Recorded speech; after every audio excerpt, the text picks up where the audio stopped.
أجمعين والصلاة والسلام على جميع الأنبياء والمرسلين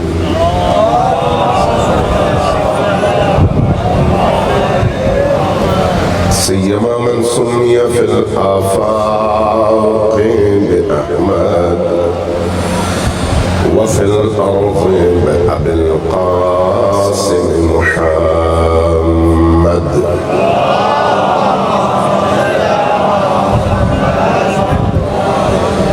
والصلاة والسلام على أولاده الطيبين الطاهرين المعصومين الميامين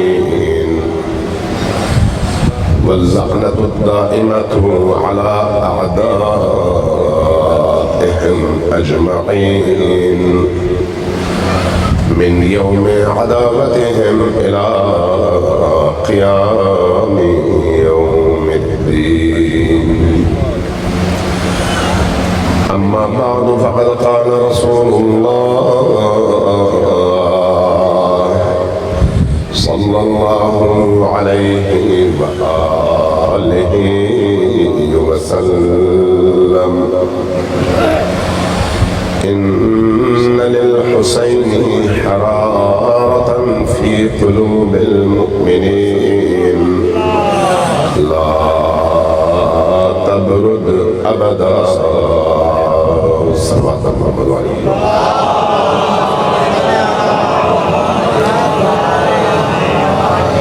عزاداران سید الشہداء ماتمداران دلبند زہرا آپ خوش قسمت ہے کہ اللہ نے آپ کے دلوں کو حسین کے غم کا گھر بنایا ہے عزیزان گرامی یہ میں خطیبانہ جملے عرض نہیں کر رہا یہ میں اللہ کے رسول کے پیغام کو آپ تک پہنچا رہا ہوں عزاداری سید الشہداء کے لیے جو دل چاہیے وہ دل شرک سے کفر سے عناد سے بغض سے پاک دل ہوتا ہے اور اللہ ایسے دلوں کا انتخاب کرتا ہے اور انہی کو یہ توفیق دیتا ہے کہ حسین ابن علی کے پاکیزہ ذکر کو اس کا مظروف بنائے اور اس دل کو ظرف قرار دے ذرا غور کیجئے دنیا کے اندر 7 ارب سے زیادہ انسان ہیں 7 ارب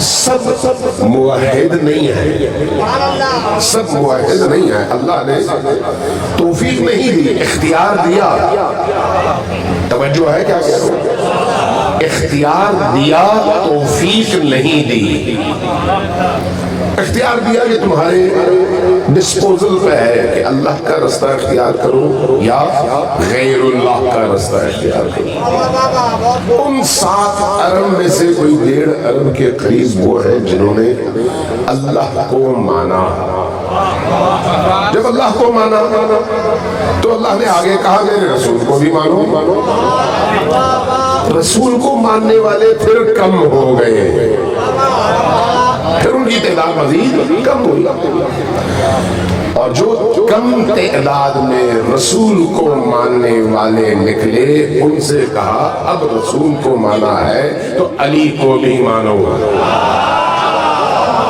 تعداد اور کم ہو گئی اور کم ہو گئی جنہوں نے علی کو دل سے اپنا ولی اپنا مولا اپنا آقا اپنا حاکم اور اللہ کی حجت سمجھ کر مانا ان کے دلوں کو یاد حسین اور ذکر حسین کے لیے اللہ نے منتخب کیا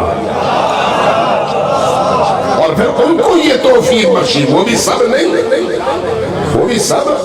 نہیں چونکہ علی کے ماننے والے بہت ہیں علی کو ماننے والے بہت ہیں لیکن علی کی ماننے والے کم ہیں۔ اللہ نے پھر ان میں سے انتخاب کیا کہ اب میرے علی کی کون کون مانتا ہے۔ ورنہ اگر آپ تاریخی اعتبار سے، عقیدے کے اعتبار سے نہیں، تاریخی اعتبار سے دیکھیں تو رسول کی رحلت کے 25 سال بعد علی امیر المؤمنین کو خلافت ملی ہے۔ ایسا ہی ہے۔ اب جب خلافت ملی تو جن لوگوں نے بیعتیں کی انہوں نے علی کو مان کر کی، ہے یا نہیں؟ انہوں نے علی کو مانا، لیکن جب علی میدان میں کھڑے ہو گئے، رسول شرک کے مقابلے میں کھڑے ہو گئے اور علی نفاق کے مقابلے میں کھڑے ہو گئے۔ شرک کے مقابلے میں کھڑے ہونا آسان تھا، لیکن نفاق کے مقابلے میں کھڑے ہونے کے لیے اپنوں سے اور اپنے خاندانوں سے اور اپنے قبیلے سے اور دنیا کی مال و متاع سے ہاتھ دھونا پڑ جاتا تھا، اور یہ مشکل مرحلہ تھا۔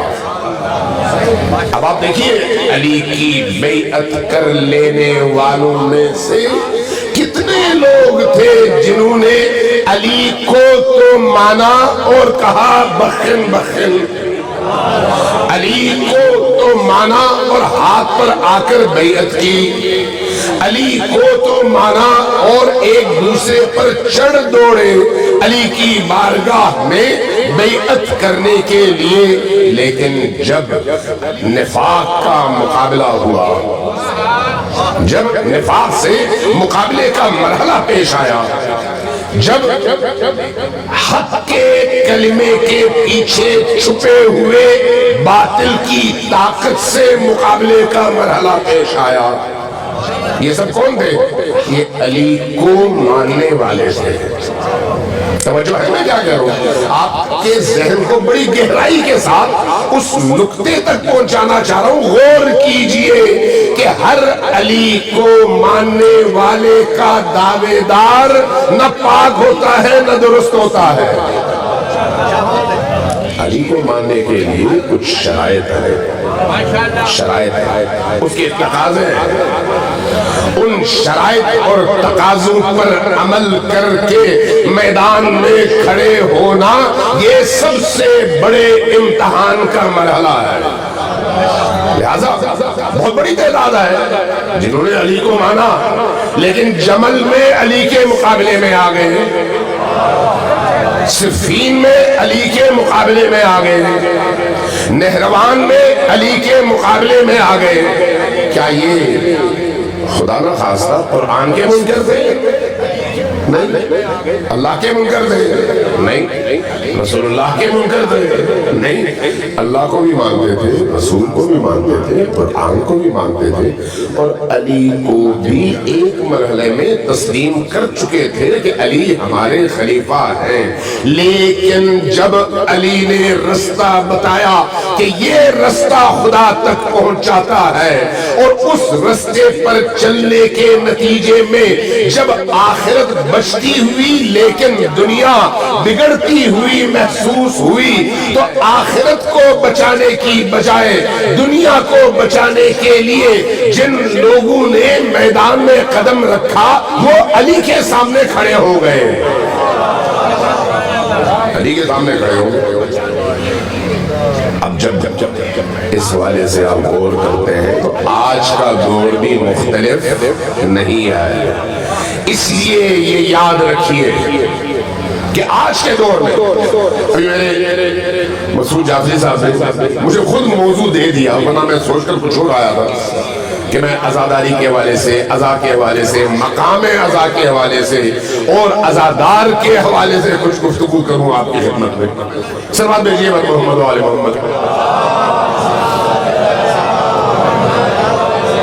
نہیں، یہ جو آپ کی سلوات ہے یہ آپ کی مجلس کے شایان شان نہیں ہے۔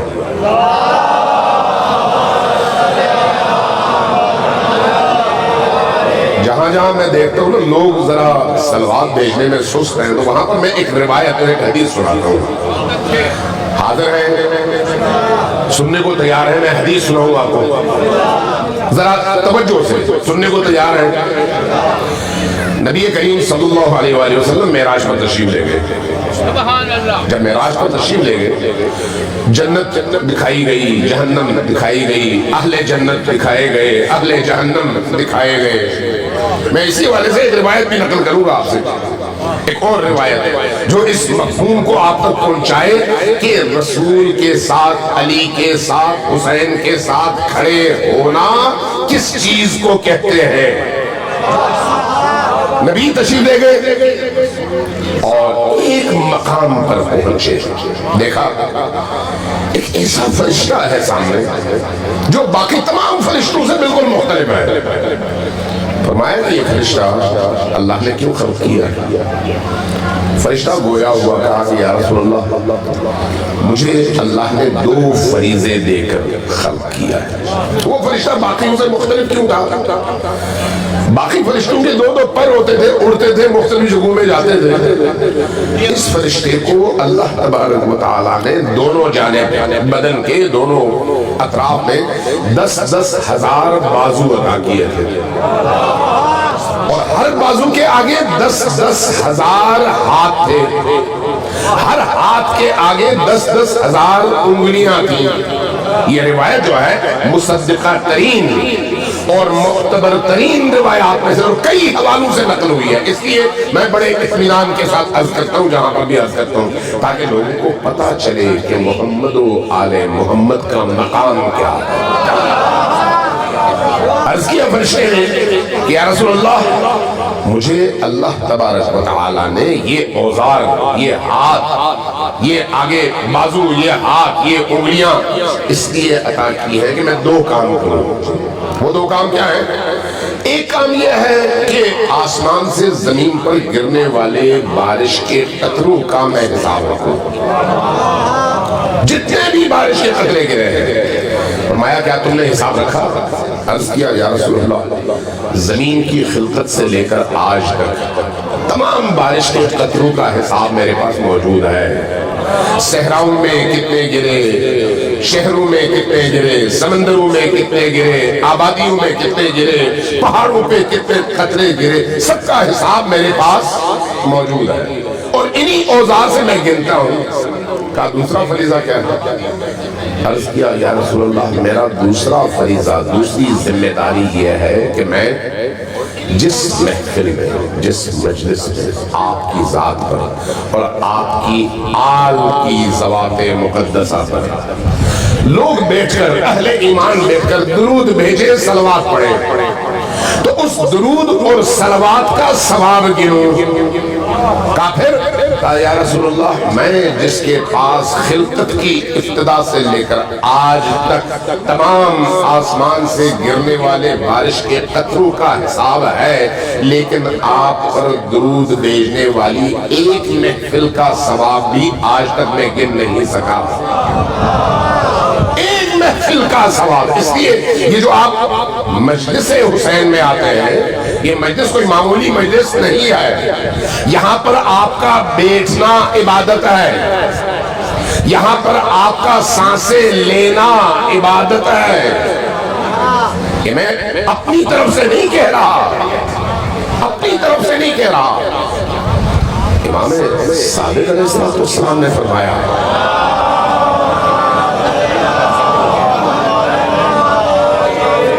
فرماتے ہیں کہ ہم اہل البیت کے غم میں اگر کوئی شخص سانس لیتا ہے تو اس کی سانس تسبیح خدا شمار ہوتی ہے. تسبیح خدا. کامل الزیارات کی روایت ہے. آپ رمضان المبارک میں خطبہ رسول پڑھے، فرمایا قد اقبل الیکم شہر اللہ بالبرکت والرحمت والمغفرت. اللہ کا مہینہ تمہاری طرف آیا ہے جس میں 3 خصوصیات ہیں، برکت ہے، رحمت ہے اور مغفرت ہے. رمضان المبارک جس میں آپ صبح سے شام تک بھوکے رہتے ہیں اور عبادت کرتے ہیں، قرآن پڑھتے ہیں، گناہ سے بچتے ہیں، راتوں کو جاگ جاگ کر نمازیں اور عبادات بجا لاتے ہیں، وہ مہینہ فرمایا قد اقبل الیکم شہر اللہ بالبرکۃ والرحمۃ والمغفرہ، برکت، رحمت اور مغفرت لے کر آیا ہے یہ مہینہ۔ اس مہینے کی خصوصیت یہ ہے کہ جب تم روزہ رکھ کر سانس لیتے ہو تو تمہاری سانسیں اللہ کی بارگاہ میں تسبیح شمار ہوتی ہیں۔ انفاسکم فیہ تسبیح ونومکم فیہ عبادہ، اور تمہاری نیند بھی اللہ کی بارگاہ میں عبادت شمار ہوتی ہے۔ اب دوسرا مورد، دوسرا مقام عزائے سید الشہداء ہے، عزاداری ہے سید الشہداء۔ امام صادق علیہ السلام نے یہ فرمایا کہ ایک عزادار جب عزا کا لباس پہن کر عزائے سید الشہداء کی مجلس میں آتا ہے اور اس مجلس میں بیٹھتا ہے تو اس کی وہ سانس جو اس کے اختیار میں نہیں ہے، آپ اپنی سانس روک سکتے ہیں؟ نہیں روک سکتے۔ مقدار سے زیادہ آپ سانس لے سکتے ہیں؟ نہیں لے سکتے، آپ کے اختیار میں نہیں ہے۔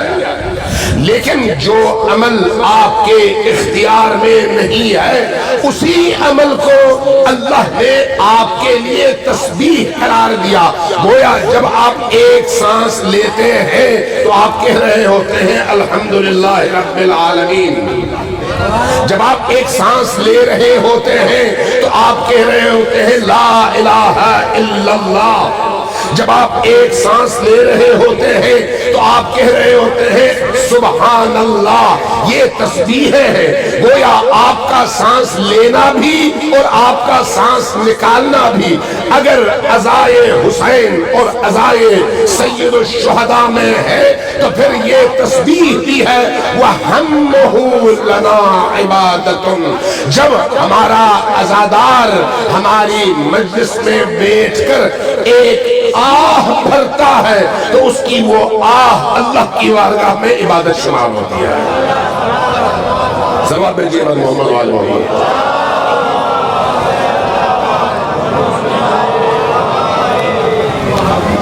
دوبارہ صلوات بھیجیے محمد وآل محمد۔ روایت آپ نے پڑھی ہے، سنی ہے، تو پھر یہ صلوات یہ صرف تھکن کے لیے نہیں ہے، یہ صلوات عبادت ہے، اور عبادت بھی کیسی ہے؟ نوافل میں سب سے برترین، سب سے افضل ترین عبادت کا نام محمد و آل محمد پر صلوات ہے۔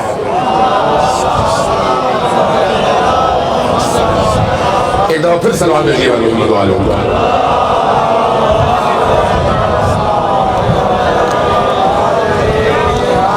یہ یاد رکھیے، اللہم صلی علی محمد و آل محمد۔ یہ جو صلوات آپ بیچتے ہیں یہ، اور وہ بھی حسین کی عزاداری کی مجلس میں، آپ کو کس چیز کا لالچ ہے کہ آپ اس گرم موسم میں گھر چھوڑے، ٹھنڈا کمرہ چھوڑے اور اس طرح کے کسی ٹینٹ میں آ کر بجلی بھی نہ ہو، گرمی بھی ہو، پسینہ بھی انسان بہا رہا ہو، صبح سے شام تک بیٹھ کر بس ایک چیز سنے اور وہ ہے ذکر حسین۔ وہ کون سی چیز ہے جو آپ کو اس طرح سے گھروں سے اٹھا کر لاتی ہے؟ وہ عشق حسین ہے، عشق حسین۔ اور عشق حسین کس کے دل میں پیدا ہوتا ہے؟ اس کے جس کا دل آئینے کی طرح شفاف ہو۔ عشق حسین کے لیے دل کا پاکیزہ ہونا ضروری ہے، چونکہ عشق حسین ولایت علی سے پھوٹنے والا عشق ہے۔ جہاں ولایت نہیں ہے وہاں پر عشق حسین بھی نہیں ہے۔ عشق حسین آپ کو ہر طرح کی قربانی کے لیے تیار کرتا ہے۔ عشق معرفت کے اگلے درجے کا نام ہے۔ عشق معرفت کے ساتھ ہے تو آپ کو حسین سے جوڑنے کا باعث ہے. معرفت کے ساتھ اگر عشق ہے آپ کو حسین سے جوڑنے کا باعث ہے. اور حسین سے جوڑنے کا مطلب کیا ہے؟ صرف 61 ہجری کربلا نہیں ہے بلکہ آپ کی فتح جنگ کا یہ جلسہ بھی کربلا ہے. اگر حسین سے جڑ جائے، اگر حسین سے جڑ جائے، حسین کی کربلا میں، میدان کربلا میں، 61 ہجری کے کربلا میں، عاشور کے اس دن حسین ابن علی کا مقصد کیا تھا؟ انسان کو نجات دلانا. انسان کو نجات دلانا کس چیز سے؟ ان تمام برائیوں سے جن سے نجات دلانے کے لیے انبیاء آئے. توجہ ہے میں کیا کہہ رہا ہوں؟ حسین آئے انسان کو برائیوں سے نجات دلا کر اللہ کی عبودیت کی وادیوں میں داخل کر کے ان کو نجاستوں سے پاکیزگی کی طرف بلا سکے. جو حسین سے جڑ گیا پاک ہو گیا، اور جو حسین سے کٹ گیا نجس ہو گیا.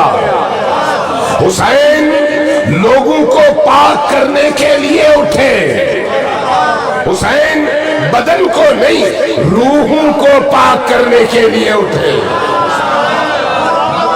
اس لیے آپ اپنی زیارات میں جب پڑھتے ہیں، زیارت عاشورہ آپ پڑھتے ہیں، زیارت ناہیہ آپ پڑھتے ہیں، پڑھیے، ضرور پڑھیے اور توجہ سے پڑھیے، توجہ سے. زیارت وارثہ آپ پڑھتے ہیں. سب سے جو معروف زیارت آپ کے ہاں پڑھی جاتی ہے وہ کون سی ہے؟ زیارت وارثہ. سب سے زیادہ پڑھتے ہیں نا، عام ہر گھر میں اس کا چارٹ بھی لگا ہوتا ہے. وہاں پر آپ چند جملے پڑھتے ہیں، ان جملوں پر غور کیجیے. میں اکثر کہتا ہوں اور کوشش کرتا ہوں کہ یہ بات لوگوں تک پہنچے. ہمارا یہ منبر، یہ عزا، یہ مجلس، یہ اہتمام اس لیے نہیں ہے کہ چند لمحے آپ فکری ذہنی عیاشی کے لیے یہاں پر آئیں. اس لیے نہیں آئے، اس لیے ہے کہ آپ مردہ دلوں کو زندہ کر سکیں.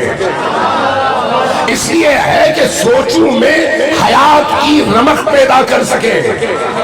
اس لیے ہے کہ آپ کی رگوں میں دوڑنے والے خون کو کربلا والوں کے خون سے جوڑ سکیں. اس لیے ہے کہ اپنی فکر میں آنے والی ساری نجاستوں کو کربلا کے آب کر سے جوڑ کر پاک کر سکے. کربلا سمندر ہے، کربلا دریا ہے. سمندر کا پانی اور دریا کا پانی کیا کرتا ہے؟ ہر نجاست کو دھو ڈالتا ہے. ایسا ہے یا نہیں؟ کربلا اور ذکر حسین اس دریا کی طرح سے ہے جس کا پانی جہاں جہاں پہنچتا ہے بنجر زمینوں کو آباد کرتا ہے اور ویرانوں کو آبادیوں میں تبدیل کرتا ہے. زمین میں ہریالی پیدا کرتا ہے، بنجر زمینوں میں کھیتی اگانے کا باعث بن جاتا ہے. ذکر حسین، یاد حسین، عشق حسین، محبت حسین اور حسین سے ہمارا جڑنا وہ عمل ہے جو دلوں کی بنجر زمینوں کو نورانی کر کے اللہ کے بندوں کی صف میں داخل کر کے انسان کو عبداللہ بناتا ہے اور اللہ کا محبوب بنا دیتا ہے. کیا بات ہے! نعرہ تکبیر! نعرہ تکبیر! نعرہ رسالت! نعرہ رسالت! نعرہ بنایت! نعرہ بنایت! باطن نعرے! شاباش! باطن تغییر! یو! کل ایمان! سپر! پاور! ایکدم! بم! نعرہ! جزاک اللہ، جزاک اللہ. ایک دفعہ ذرا اونچی آواز سے سلوات بھیجیے.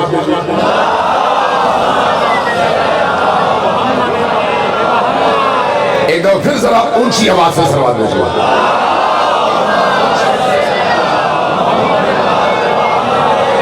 ایک دفعہ پھر دوبارہ اونچی آواز سے سلوات دیجیے.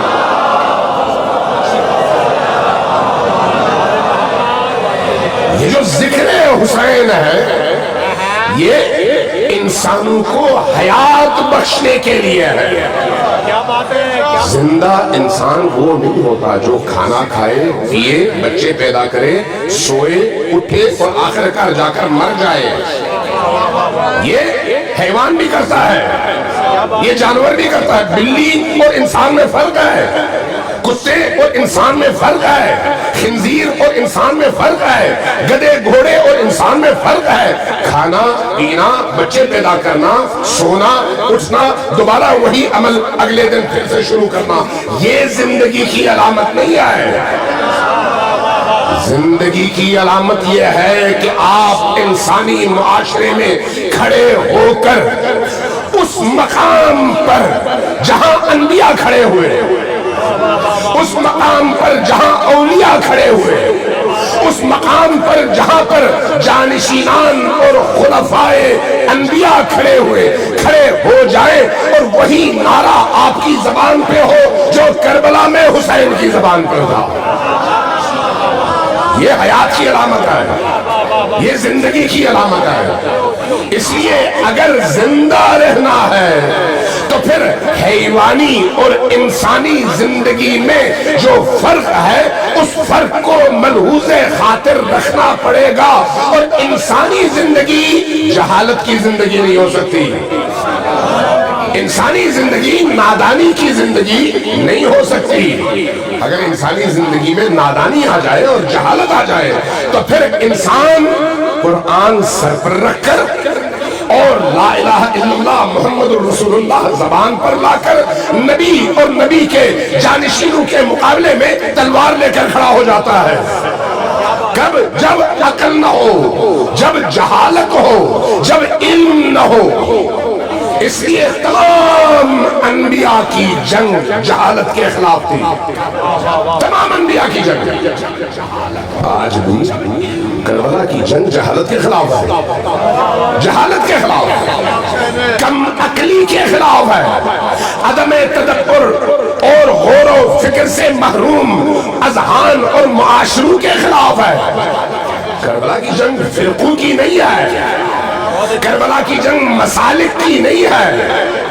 ایک طرف یزید ہے, دوسری طرف حسین ہے, لیکن فرق یہ ہے کہ یزید طول تاریخ کی تمام جہالتوں کے مجموعے کا نام ہے اور حسین طول تاریخ کی تمام عقل اور معرفتوں کا نام ہے. تو یہ مقابلہ کس کا ہے؟ جہالت اور عقل کا. اللہ کی نمائندگی اور اللہ کے مقابلے میں شر کی قوت کا. اب جب آپ اپنے معاشرے کے اندر ایک بریلوی کو, ایک دیوبندی کو, ایک اہل حدیث کو, کسی اور مسلک کے ماننے والوں کو یا کسی اور مکتب کو, فرض کریں میں کل 7 میں تھا, ہندو بھی تھے, اہل سنت بھی تھے, شیعہ بھی تھے. حسین کا عشق یوں کھینچتا ہے, کھینچتا ہے. سکھ بھی تھا, میں رات نواب شاہ میں تھا, نواب شاہ میں بہت بڑا اجتماع, آپ کا اجتماع ماشاءاللہ ہے لیکن وہاں کی نسبت بہت کم ہے, وہاں بہت بڑا اجتماع تھا. میں نے پوچھا یہ کون لوگ ہیں؟ سارے شیعہ ہیں. کہا نہیں. میں نے کہا کون لوگ ہیں؟ کہا کہ ان میں بریلوی بھی ہیں, ان میں دیوبندی, ساتھ ہی مسجد دیوبندی علماء موجود تھے اور مدرسہ ساتھ ہی میں متصل, اور ادھر شیعہ اجتماع. میں نے پوچھا لوگ کون ہیں؟ کہا ان میں دیوبندی بھی ہیں, بریلوی بھی ہیں, اہل حدیث بھی ہیں, ہندو بھی ہیں. میں نے کہا یہ سب کیسے اکٹھے ہوئے؟ کہا حسین کے نام سے. حسین وہ نقطۂ ارتکاز ہے, نقطۂ ارتکاز. کیوں؟ اس لیے کہ نبی کو ماننا آسان ہے, جان نہیں جاتی. توجہ ہے میں کیا کہہ رہا ہوں؟ اللہ کو ماننا آسان ہے, اللہ کو ماننے سے جان محفوظ رہتی ہے, نبی کو ماننے سے جان محفوظ رہتی ہے. امتحان تب شروع ہوتا ہے جب علی کو ماننے کا سلسلہ شروع ہو. امتحان تب شروع ہوتا ہے جب حق اور باطل مکس ہو جائے اور ایسی صورتحال میں حق کے علم کے طور پر آپ حسین کا علم لے کر نکلے. اب یہاں پر پتہ چلتا ہے کہ نبی اور نبی کے خدا کو ماننے والا حقیقی مسلمان کون ہے اور حقیقت سے لا علم مسلمان کون ہے. اس لیے یہ جنگ علم اور جہالت کی جنگ ہے. سب آپ دیکھیے محمد والے محمد.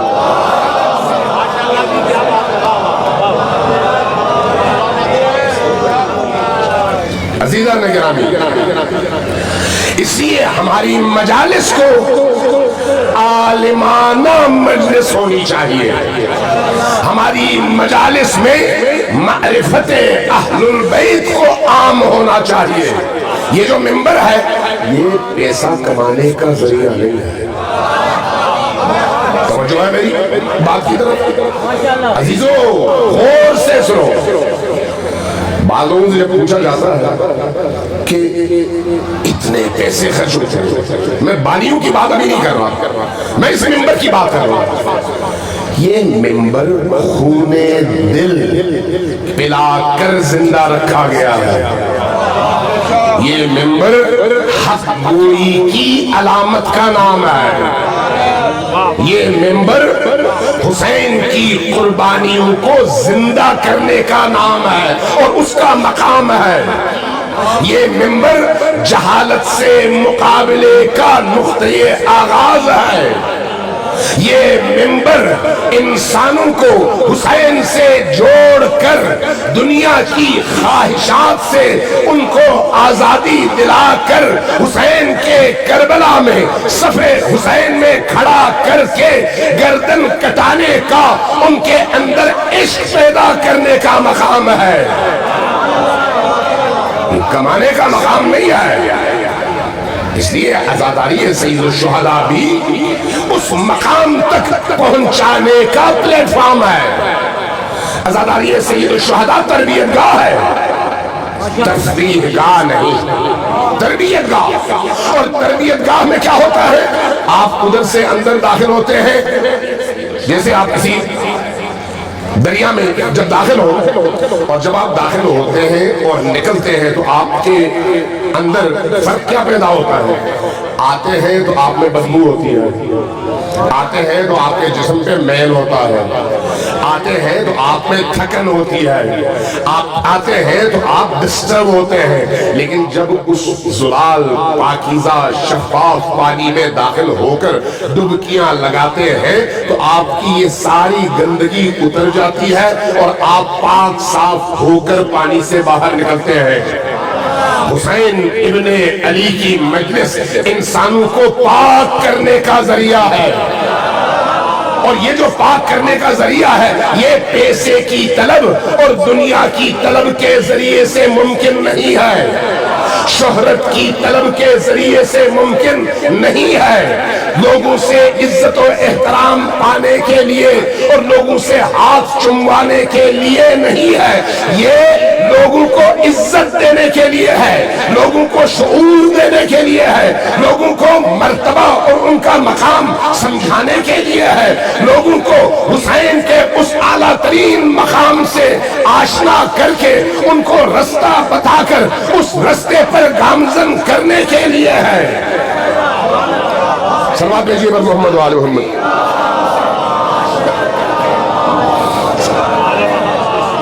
ایک دفعہ پھر صلوات بھیجیے بر محمد و آل محمد. جو لوگ تھک گئے ہیں، مجھے احساس ہے گرمی بہت ہے اور پنکھے بند ہیں، بجلی نہیں ہے، لیکن میں آپ کے صبر کو داد دیتا ہوں. آپ کا یہ ایک ایک لمحہ گزر رہا ہے نا، یہ میرے لیے نہیں گزر رہا، آپ کے لیے نہیں گزر رہا، یہ حسین ابن علی کے لیے گزر رہا ہے، یہ فاطمہ کے دلبند کے لیے گزر رہا ہے. اس لیے ہر لمحہ جو اس وقت آپ گزار رہے ہیں، میں یہ اپنی طرف سے کرنے اور کہنے کی جسارت نہیں کر سکتا چونکہ دین کا ٹھیکیدار میں نہیں ہوں، اور اپنی اپنی طرف سے کوئی جملہ عرض نہیں کر سکتا دین کہہ کر، اس لیے کہ جب تک اللہ نہ کہے، جب تک رسول نہ کہے، جب تک مولا علی نہ کہے، جب تک ائمہ اہل البیت نہ کہے، میں اپنی طرف سے کوئی ایک جملہ بھی دین سمجھ کر بیان کر دوں تو یہی سے بے دینی کا آغاز ہو جاتا ہے۔ اس لیے یہ جو میں عرض کر رہا ہوں آپ سے، آپ کا گزرنے والا ایک ایک لمحہ یہ بہشت کی طرف سفر کا لمحہ ہے۔ آپ کا یہاں پر گزرنے والا ایک ایک لمحہ قرب خدا، قرب رسول اور قرب ائمہ اطہار کے لیے اٹھنے والا لمحہ ہے۔ اس لیے ان لمحات کی قدر کیجیے، یہی لمحات ہیں جو آتش جہنم سے بچانے کا باعث ہے۔ یہی لمحات ہیں، یہی عشق ہے، یہی پاکیزگی ہے جو ہمیں جہنم کی آگ کے شعلوں سے نجات دلانے کا باعث ہے۔ اس لیے کہ جب آپ گھر سے نکلے ذکر حسین کے لیے، زیارت حسین کے لیے، حسین کی بارگاہ میں سلام عقیدت پیش کرنے کے لیے، حسین کے غم میں خود کو شریک کرنے کے لیے، تو یقین جانیے کامل الزیارات کی روایات ہمیں بتاتی ہیں کہ ایک شخص جب زیارت کے لیے نکلتا ہے تو اس کے اٹھتے ہوئے ہر قدم پر اس کا ایک گناہ معاف ہوتا ہے اور ایک نیکی کا اضافہ ہوتا ہے۔ اتنا سوال ہے، اتنا مقام ہے، اس لیے ان مجالس کو تفریح نہ بنائیے، ان مجالس کو جوکروں کے حوالے نہ کیجیے، ان مجالس کو پاکیزہ لوگوں کی زینت بنائیے، پاکیزہ لوگوں کا یہ شرط اول ہے۔ عزیزان من، میں آج آیا ہوں، کل مجھے نہیں پتا آ سکوں نہ آ سکوں، لیکن میری یہ بات یاد رکھیے، حسین کی بارگاہ میں اگر سر اٹھا کر سلام کرنے کی قابلیت پیدا کرنی ہے خود میں، تو اس کا رستہ یہی ہے کہ اپنے دلوں کو پاک کیجیے۔ دل جتنا نورانی ہوگا حسین اتنا ہی قبول کریں گے۔ ان مجالس میں بعض لوگ زیادتی کر جاتے ہیں، ایک پہلو بیان کرتے ہیں اور دوسرا پہلو چھوڑ دیتے ہیں۔ بعض لوگ کہتے ہیں اگر ایسا نہ ہو تو ان مجلسوں کا فائدہ ہی کیا ہے؟ نہیں، ایسا نہیں ہے۔ ان مجالس کو اس انداز میں آپ نے کہ یہ مجالس اس کے درجات ہیں، سیڑھی ہے نا، آپ چھت پر چڑھنا چاہتے ہیں، اگر آپ پہلی سیڑھی پر چڑھ گئے تو اس کا کیا مطلب ہے؟ زمین سے آپ ایک درجہ اوپر اٹھ گئے، یہ ہے یا نہیں؟ اب آپ زمین پر نہیں ہیں، اب آپ ہوا میں ہیں اور اونچے ہیں۔ دوسری سیڑھی پر چڑھے تو زمین سے اور زیادہ اوپر ہو گئے، تیسری پر چڑھے اور زیادہ اوپر ہو گئے، چوتھے پر چڑھے اور زیادہ اوپر ہو گئے، جب آخری سیڑھی پر چڑھے تو پھر آپ اس منزل پر پہنچے جس منزل کے لیے سیڑھی بنائی گئی تھی۔ ایسا ہے یا نہیں؟ عزاداری سید الشہداء بھی ایسا ہی ہے۔ عزاداری سید الشہداء میں آپ آتے ہیں، اگر آپ کوئی حاجت لے کر آتے ہیں، حاجت لے کر، یقین جانیے عزائے حسین میں مصروف آنکھوں سے آنسو گرنے کے بعد جب ان لبوں سے دعا نکلتی ہے تو وہ دعا قبول ہوتی ہے۔ یہ حسین ابن علی کی برکت ہے، یہ اس فضا کی برکت ہے جہاں پر حسین کے عاشق سانس لے رہے ہوتے ہیں۔ یہ اس فضا کی برکت ہے، دعا قبول ہوتی ہے، حاجات قبول ہوتی ہے، انسان بے اولاد ہے اولاد مل جاتی ہے۔ ہمارے ہاں عام طور پر بڑے صغیر کا کلچر بھی ہے کہ علم پر سیر لگا دیتے ہیں، کوئی اور ایسا عمل کرتے ہیں، گہوارے پر چادر چڑھا دیتے ہیں۔ اصل میں گہوارہ تو نہیں ہے نا، اصل میں تو وہ ہے جو صاحب گہوارہ ہے، اصل میں وہ کپڑا نہیں ہے، اصل میں وہ ہے جو صاحب علم ہے۔ آپ اس علامت کے ذریعے سے اس ہستی سے اپنا دل جوڑتے ہیں، ایسا ہے یا نہیں؟ ورنہ فیصل آباد کے کپڑے میں اور اس کپڑے میں فرق کیا ہے؟ یہ چونکہ ادھر منسوب ہو گیا، اس لیے اس نسبت کی وجہ سے اس کا تقدس اور احترام پڑ گیا، ایسا ہے یا نہیں؟ لیکن جب آپ مانگتے ہیں تو کس سے مانگتے ہیں؟ اللہ سے۔ کس کے ذریعے سے؟ عباس علمدار کے ذریعے سے، حسین ابن علی کے ذریعے سے، فاطمہ الزہرا سلام اللہ علیہا کے ذریعے سے۔ تو ان مجالس میں جب